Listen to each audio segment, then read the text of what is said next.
Bienvenue très chers téléspectateurs de Jeunesse et Emploi. Nous sommes bel et bien dans cette émission Jeunesse et Emploi qui est diffusée à la RTNC2 Développement. Après un long moment de vacances, nous y sommes dans ce beau quartier de Beaumarchais, précisément dans la commune de Barumbu, la rue Progrès, où je suis venu rencontrer et parler avec un gérant. Derrière moi, vous sentez que nous sommes dans un établissement de pressing.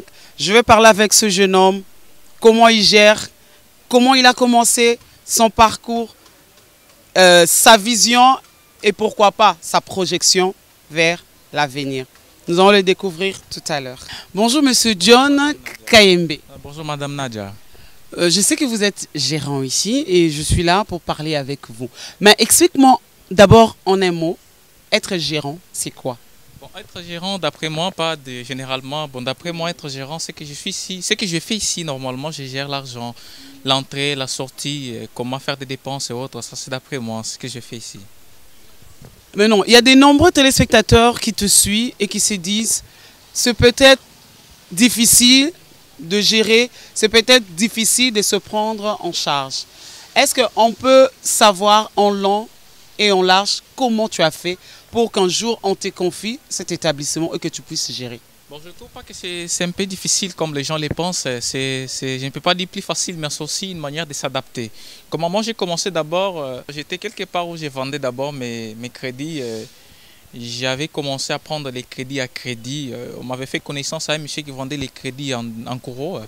J'ai fait connaissance avec lui, il m'a appris, c'est par là que j'ai commencé un peu mes activités. Il m'a donné, je vendais les lendemains, je prenais les bénéfices et je lui donnais son argent. C'est comme ça que j'ai commencé. Vous n'allez pas me dire que vous n'avez pas fait les études. Parlez-moi un peu, parce que vous parlez un très bon français. Parlez-moi un peu de vos études. Qu'avez-vous fait pour d'abord bien s'exprimer? Et puis, c'était facile pour que ce monsieur-là vous confie ses cartes. Main vide, on vous confie les cartes. Comment? Non, moi je suis diplômé en électronique et après mes études humanitaires, j'étais à l'université de Kinshasa où j'étais en maths info, où je faisais la maths info. Et c'est arrivé comment de vous retrouver en chômage et vous dites bon, je vais aller retirer le crédit? Bon, justement, il m'était arrivé un jour, j'étais à la maison un certain matin et puis je me retrouvais toute la journée, je suis toujours à la maison, je manquais même l'argent, mais coiffer tout simplement, ça m'était difficile.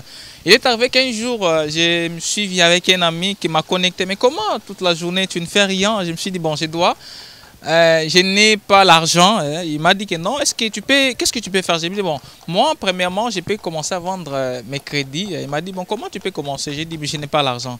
C'est alors qu'il m'a fait connaissance avec le monsieur là qui a commencé à me donner les crédits à crédit. C'est par là que j'ai commencé.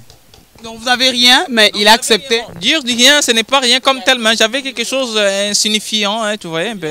Bon, Ça fait partie de votre histoire. bon c'était dans les 40 $. Alors que les unités me demandaient les 40 $. Les unités me demandaient de commencer avec les 10 $, 100 $. Ben, il fallait aussi acheter les téléphones pour les flashs et autres. Voilà, acheter les parasols et autres. Ça, et bon.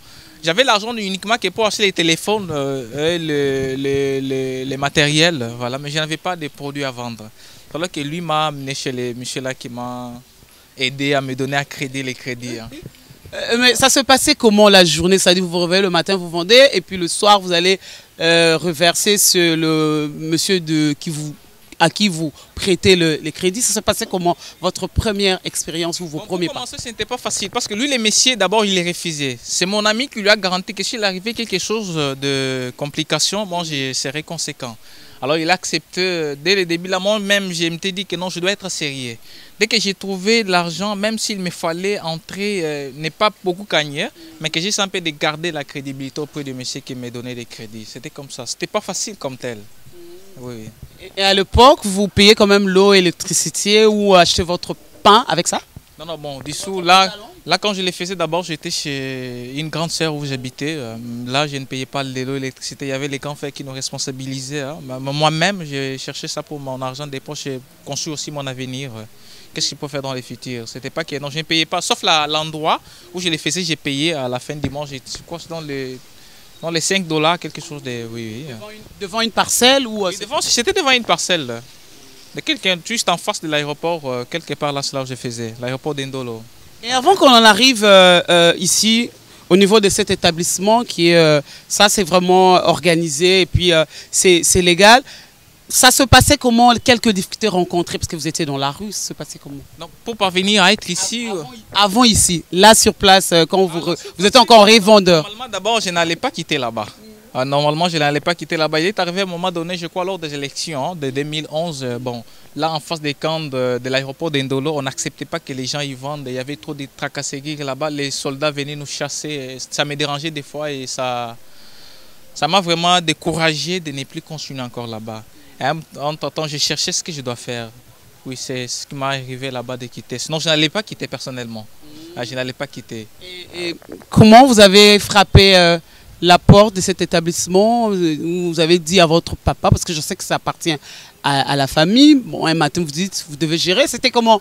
Non, parce que vous n'êtes pas le seul fils quand même. Oui, justement, les pressings n'existaient pas quand je suis venu voir papa. Je lui ai dit, bon, ce que je suis en train de faire là-bas, voyez comment on nous dérange là-bas. Présentement, j'ai autant d'argent dans mes mains. Qu'est-ce que je dois faire? C'est vrai qu'il me dira que non, bon, il m'a d'abord donné un temps. Il m'a dit, non, accorde-moi d'abord un petit temps, je vais raisonner ce que nous devons faire.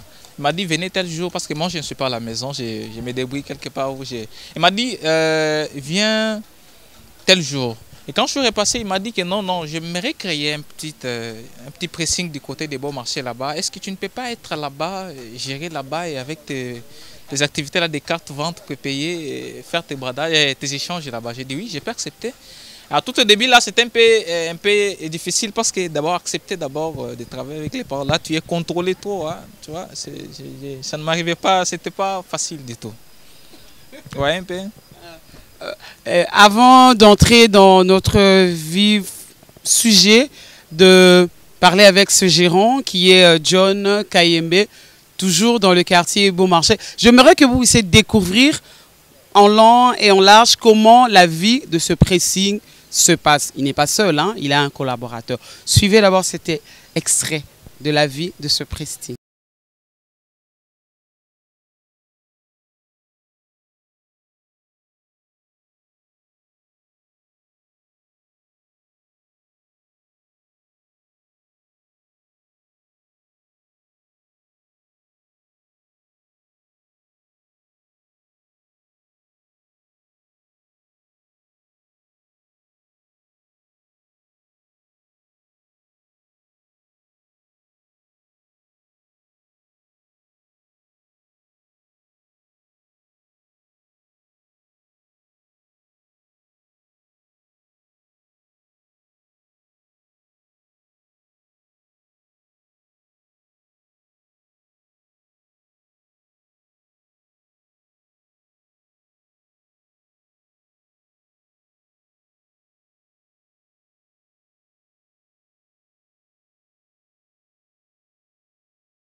Voilà, nous avons changé de décor. Nous sommes vraiment à l'intérieur de ce beau pressing et nous sommes en face de ce gérant qui s'appelle John Kayembe. Oui, vous avez convaincu papa et papa a accepté que vous commencez ce pressing. Vos premiers pas en tant que gérant dans ce pressing, parce qu'avant vous vendez que des cartes et faire l'échange, votre bradage, comme on le dit. Bon, mais mon premier pas, c'est que avant, d'ailleurs, c'était difficile. Comment? Parce que je n'avais jamais travaillé dans un pressing. Recevoir les clients, ça me semblait être un peu difficile. Mais je me suis adapté. Par exemple, je n'étais pas en matière de nettoyage d'habits. Mais sauf qu'avec les machines que nous avons, des fois ça nous sert vraiment, ça nous facilite les choses. Par exemple, vous trouvez que non, dans ces machines ici, quand nous les avons achetées, il y a des catalogues. C'est souvent des catalogues là que nous servons pour bien nettoyer les habits des clients.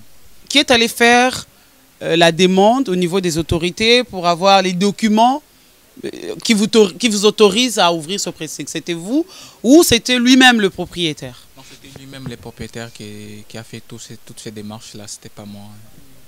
Et le premier jour, la clientèle, quelle politique avez-vous fait pour avoir du client? Et puis après, je pense, des jours, les gens se sont habitués. C'était comment? Bon, la toute première fois, nous avons d'abord commencé à nous référer au prix d'autres pressings qui sont aux alentours. Et nous avons un peu essayé de rabaisser un peu les prix pour essayer de gagner les clientèles. C'était comme ça. Parce que vous voyez arriver dans un endroit où on ne vous connaît pas, d'abord on n'a pas confiance en vous. On faisait parce que témoigner, dire que nous travaillons bien, ça c'est le langage de tout le monde. Jamais vous pouvez trouver quelqu'un qui vend quelque chose, vous lui demandez c'est mauvais, il dira que c'est mauvais. Non, il vous dira toujours c'est bon. Maintenant avec nous avons essayé de rabaisser les prix et de rassurer que nous avons un bon travail ici. Et j'ai toujours vu les gens venir ici nous dire que non, en tout cas, vous faites bien votre travail. Il y a des gens qui quittent d'autres grands pressings ici pour venir laisser leurs habits ici. Et le travail du gérant, c'est quoi et ça se passe comment? Est-ce que c'est le matin ou le soir que vous faites le rapport? D'abord, le travail de gérant, c'est quoi? Bon, en tout temps, quand un client met son habit, ou soit lors du retrait ou du dépôt de l'habit, mais c'est déjà la gérance. Comment? Parce que quand quelqu'un met l'habit, je prends l'argent. Quand je prends l'argent, j'enregistre. C'est ça la gérance, c'est ça. Les rapports, peut-être, c'est les soirs, voir ce qui est entré, ce qui est sorti. Là, les rapports, c'est les soirs. Mais d'abord, la gérance, c'est ce que je suis en train de faire. Parce que sur place, là, il peut y avoir un besoin quelconque. Hein? Et ces besoins-là demandent qu'il faut que je puisse sortir de l'argent. Je ne m'entendrai pas que je puisse appeler mon patron pour lui dire que non, voilà, il y a une demande ici. Non, non. Je lui ferai les rapports que non, les soirs. Et les soirs, je lui ferai les rapports. Aujourd'hui, voilà ce qui est arrivé. Il y a telle dépense, c'est comme ça. Donc, l'effet là que je suis en train de travailler, c'est déjà la gérance. Parce que l'argent ne sort pas, n'entre pas sans que je puisse gérer ça. Après combien de temps le patron, même si c'est votre parent, vous a maintenant accepté? Parce qu'au début, je pense qu'il a hésité. Après combien de temps il vous a accepté? Il a dit, là, je vous fais vraiment entièrement confiance et allez de l'avant. Bon, pour commencer, la confiance, c'est depuis longtemps. Parce que vous voyez, quand un papa et ses enfants, c'est dès les bas âges qu'ils constatent que non, en tout cas cet enfant ici, comment je dois travailler avec lui, comment réagit cet enfant par rapport à ça. C'est comme ça. J'ai cru que non, il ne m'a pas fait cette confiance-là d'IA, mais il avait vu que dès le début seulement, il avait vu d'abord ma vision. Parce que les jours où je suis venu lui parler, lui dire que non, voilà, je ne sais pas ce que je viendrai demain, qu'est-ce que vous me proposez. Il savait déjà ma vision. C'est pas que non, il allait toutefois me donner confiance en cours. Il m'avait déjà donné confiance depuis longtemps. Oui, oui. Et maintenant, les difficultés que vous avez eu à rencontrer, d'abord au premier pas, et ensuite, des fois je pense qu'il y a des tracasseries, parce que certains nous disent qu'il y a des tracasseries, des agents de l'État. Et vous, ici, ça se passe comment dans votre quartier de Montmarché et précisément dans ce précis? Bon, ici, bon, c'est ce aussi qui nous décourage dans ces pays. Vous pouvez voir, par exemple, moi, à un moment donné, on était presque découragé de fermer d'abord ces pressings. Pourquoi? Parce qu'il y a trop de tracasseries. Excusez.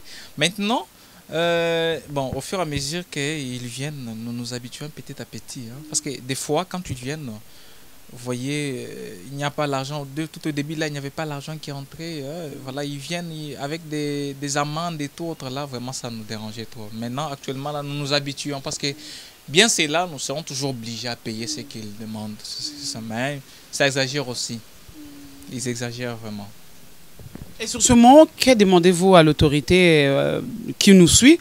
Parce que le climat des affaires, ça a toujours été le souci de nos autorités congolaises pour faciliter aux investisseurs, tant congolaises, tant internationales, qui puissent venir investir ici. Et vous, précisément, vous êtes un patriote, donc ils ont aussi pensé à vous. Que direz-vous par rapport à cette tracasserie? Bon, moi, j'aimerais vraiment qu'il y ait vraiment un contrôle sévère dans ce que nous faisons. C'est ça mon problème, c'est ça mon souci. Parce que bon, nous apprendrons que peut-être il arrive que l'argent que nous donnons aux gens de la commune, des fois ça n'arrive pas là au guichet, comment ça s'appelle? Guichet unique. Guichet unique de création d'entreprise, c'est-à-dire Voilà. Voilà, nous cherchons à ce que cela un peu soit, parce que d'abord la plupart des gens ne sont pas au courant d'aller créer leurs entreprises au niveau du guichet unique de création d'entreprise. N'ont pas connaissance de ça. Ce que je dis, est-ce que si l'État mettait un peu quelque chose pour un peu parvenir à donner cette information-là aux gens, que les gens sachent comment vraiment se protéger, parce que c'est mieux. Il faut se protéger. Il faut que l'État nous protège dans tout ce que nous faisons. Parce qu'enfin, il y a quelque chose que nous faisons entrer dans la caisse de l'État, nous aussi. Il faut que les gens, l'État puisse nous protéger. Ça, ma demande auprès de l'autorité, oui. Maintenant, vous êtes gérant. Vous n'avez pas appris ce métier. Voilà, vous n'avez pas appris ce métier. Mais maintenant, le métier du pressing, je dis bien. Comment avez-vous fait pour savoir tel habit, je veux faire ceci, tel tissu, c'était comment? Bon, tel tissu, moi j'ai commencé à vous dire que je ne connaissais pas du tout les habits, comment je n'ai jamais travaillé dans un pressing, mais souvent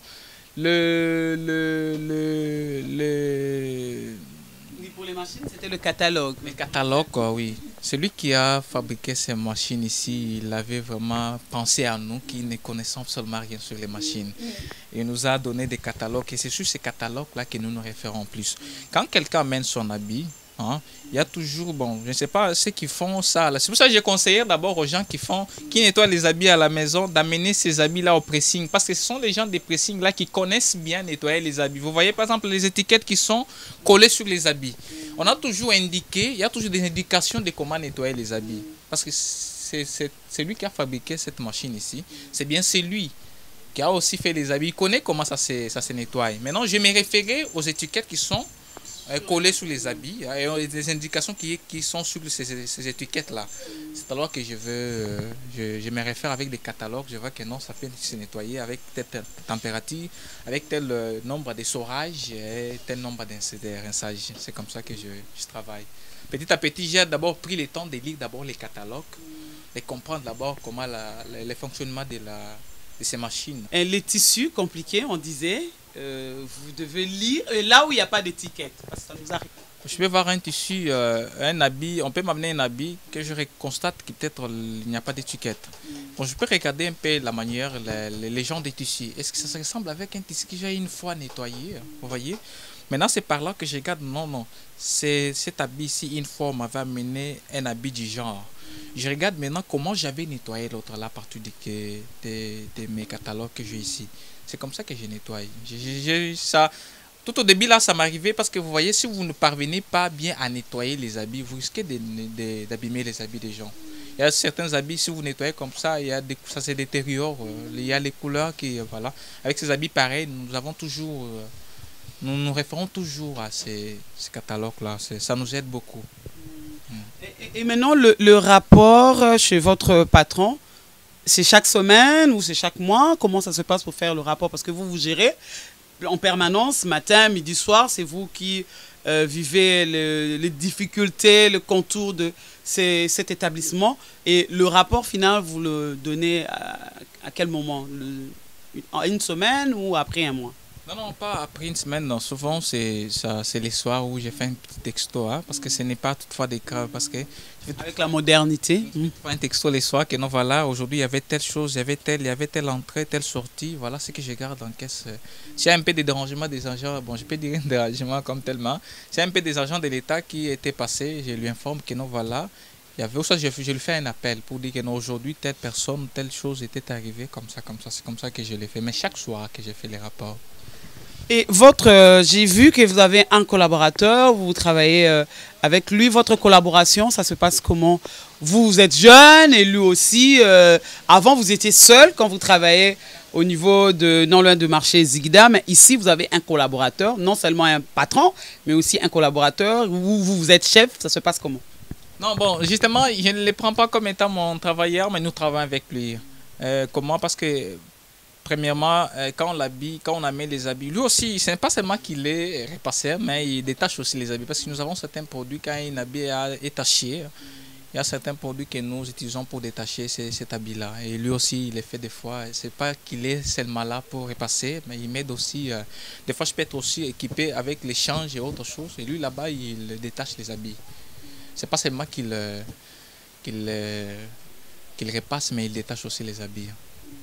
Et maintenant, aujourd'hui, beaucoup de jeunes, parce que l'objectif de cette émission, c'est pas seulement faire la promotion de l'emploi de jeunes ou faire les analyses par rapport à la question de l'emploi de jeunes, mais aussi donner des modèles ou créer des modèles à travers les nombreux jeunes qui nous suivent dans cette émission Jeunesse et Emploi qui est diffusée, évidemment, à la RTNC2 Développement. Ils projettent d'aller ailleurs. Ils se disent au Congo, c'est difficile de se nourrir, c'est difficile de bien vivre, c'est difficile de planifier ses projets et de réussir. Qu'allez-vous dire? Vous n'y pensez pas quand même?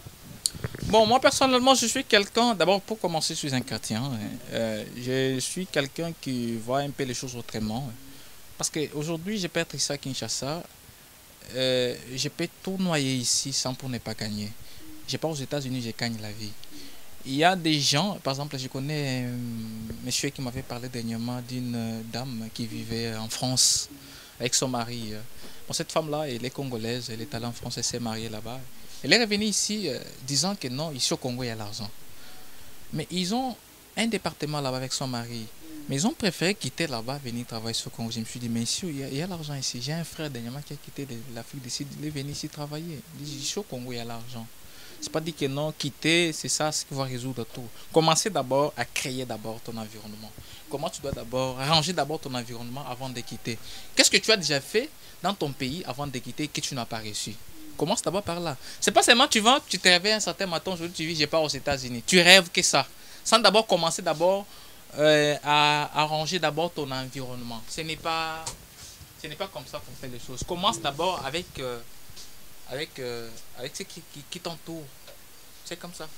Je ne peux pas dire que non, ils partent, mais qu'est-ce qu'ils ont déjà fait dans ces pays, hein, qui prouvent que non, et ils ont raté, ça n'a pas tenu pour voyager, aller ailleurs. Parce que là-bas, ce n'est pas que tu vas croiser les bras. Tu as toujours travaillé. Tu vas toujours travailler là-bas. Donc, tu ne penses pas comme tous ces jeunes qui se disent, c'est mieux d'aller ailleurs parce que là-bas, je veux bien gagner ma vie. Mais pourtant, on peut aussi bien gagner ici comme toi tu l'as fait. Mais c'est ce que j'ai dit. Sortir, aller ailleurs, ce n'est pas que vous vous réveillez un certain matin et on va vous distribuer des pains à chaque maison. Non, ce n'est pas comme ça. Les États-Unis, c'est les lois d'eau.